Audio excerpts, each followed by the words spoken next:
Assalamualaikum warahmatullahi wabarakatuh. Hello everyone, my name is Adam Abdulaziz and welcome back to my channel.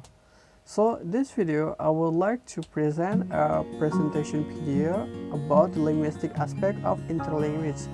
So this video is regarding to my assignment class in a group, and then before I try to deliver my videos or try to present my presentation, I would like to introduce my group first. From the first, there is me, Adam Abdulaziz, as your presenter, and the second there is Ashir Wahyudini, the third is Bija Aulia Rahman, and the fourth is Tauransa Gofur Ismail. Okay, so we will begin to the linguistic aspect of interlanguage. In the linguistic aspect, we will begin from the typological universal of relative clauses, and also in here there are 3 points according to the relative clauses. In the first, the linguistic differences influence the ease with which learners are able to learn relative clauses. Learners whose L1 includes relative clause find them easier to learn than learners whose L1 does not, and consequently they are less likely to avoid learning them. The number 2 is a relative clause can be attached to the end of metric clauses. For example, the police have caught the man who bombed the hotel, or they can be embedded to the main clause, like the man who bombed the hotel has been caught by the police. The number 3 is relative pronouns, function, subject, direct object, indirect object, object of preposition, genitive, object of the comparative. Okay. Here I would like to explain slightly about the number 1 itself. In the number 1, it's stated that learners whose L1 includes relative clauses find them easier to learn than learners whose L1 does not, and consequently they are less likely to avoid learning them. Now, for example, here the L1 who has English as their mother tongue or the mother language, they seems likely easier to learn about the English or the try to relative clauses. And also for the someone who does not L1 seems to avoid them, because sometimes for someone who are not L1 learner, seems that English is a little bit different, and sometimes it also can be affecting to from their mother language. Such, for example, maybe in the Japanese, when they want to say about the English, it's kind of different from the original English itself. For example, maybe like they want to pronounce world, it could be warudo, something like that. Maybe the main point is when they want to pronounce something in English, it could be a little bit or slightly different from the original one, or the original one, something like that. Okay, so the point number 2 and the number 3 in here, that there are two example, different example in here, but there is still in the one main context. For example, for the first, the police have caught the man who bombed the hotel, and the second example is the man who bombed the hotel has been caught by the police. So that's meaning here, the writers means they want to point it, and they want to reader more focus on the first time subject of what they read. For example, in here, the writer seems that more focused on the police, because the writer thinks that the police is the more important than the man who bombed the hotel itself, because the police maybe have some more popularity than the man. And also in here, if you want to say the man that more important, or the man that you want to be more concerned, you can put the man at the main clauses. For example, the man who bombed the hotel has been caught by the police. And then the point number 3 is the next step from the point number 2.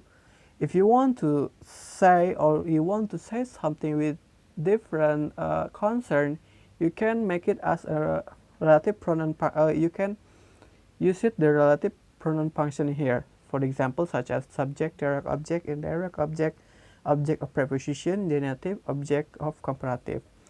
And now, this is the way that we want to make a sentences with different concern. For example, if we want to more concern our subject, here we can say that the writer who won the Booker Prize is my lifelong friend. Okay, and here the relative pronoun that we use is who. For the direct object, the writer whom we meet won the Booker Prize. Indirect object, the writer to whom I introduce you won the Booker Prize. Object of preposition, the writer with whom we had dinner won the Booker Prize.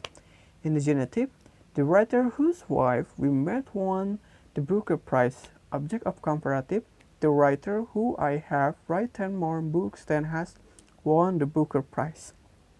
Okay, so we will continue to the accessibility hierarchy serve as the example of how SLR and linguistic can assist each other. In here, linguistic fact can be used to explain and even predict acquisition. The second, the result of empirical studies of the L2 acquisition can be used to refine our understanding of linguistic fact. Also, we next to the universal grammar. In the universal grammar, as the Chomsky theory of universal grammar, SLR also owes a considerable depth to another branch of linguistics that associated closely with non-Chomsky theory of universal grammar. Chomsky argues that language is governed by a set of highly abstract principles that provide parameters which are given particular setting in different languages, such as like the previous one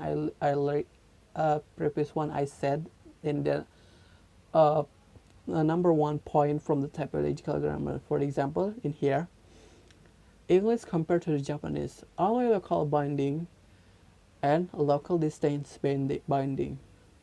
In the learned ability. In the learned ability, there are positive and negative evidence.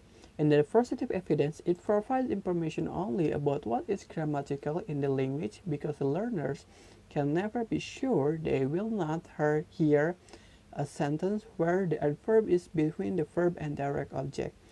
In the negative evidence, input that provides direct evidence of what is ungrammatical in a language will make it possible for children to find out that sentences like the one above are ungrammatical. Okay. Also in here, children must have knowledge of what grammatical possibly and impossible.